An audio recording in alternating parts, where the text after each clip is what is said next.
Welcome back to Fantasy Football Quick Start. Green Bay at Tampa Bay. Now, if you got any Green Bay player, Aaron Rodgers, the 4th-ranked defense, Donald Driver, Greg Jennings, Ryan Grant, start them all. Not kidding. This is an 0-8 football team they're going against, and Josh Freeman is having his first career start in the NFL, going against a defense that's ranked 4th in the NFL, 9th in pass defense, and 9th in rush defense. It's going to be an interesting one. The Packers just came off a horrible loss to the Minnesota Vikings last week, 38-26, so they're going to be looking for vengeance against a Tampa team last year that beat them. Aaron Rodgers has nearly 2,000 yards for the season, 14 touchdowns, and 2 interceptions. 2!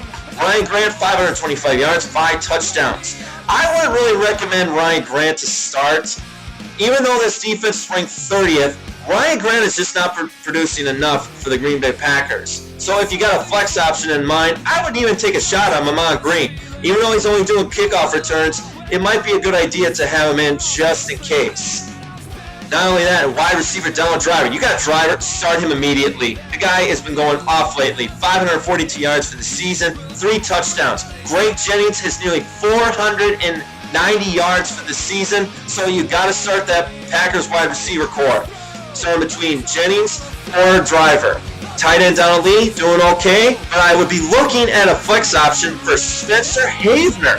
Spencer Havener went off on the Vikings last week, 2 touchdowns, had 1 against the Browns. If you got Havener, I'd put him in as a flex option.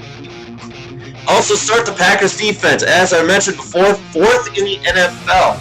And the Tampa Bay, not really much to put in. The only one I can recommend to anybody who has a Tampa Bay Buck on their team, Kellen Winslow. Kellen Winslow's been phenomenal this year. 295 yards, but has 4 touchdowns. Now, even though he doesn't have many yards, he does have the touchdowns to prove it. So if you're looking for somebody on a bye week and you're looking for a tight end, put in Kellen Winslow.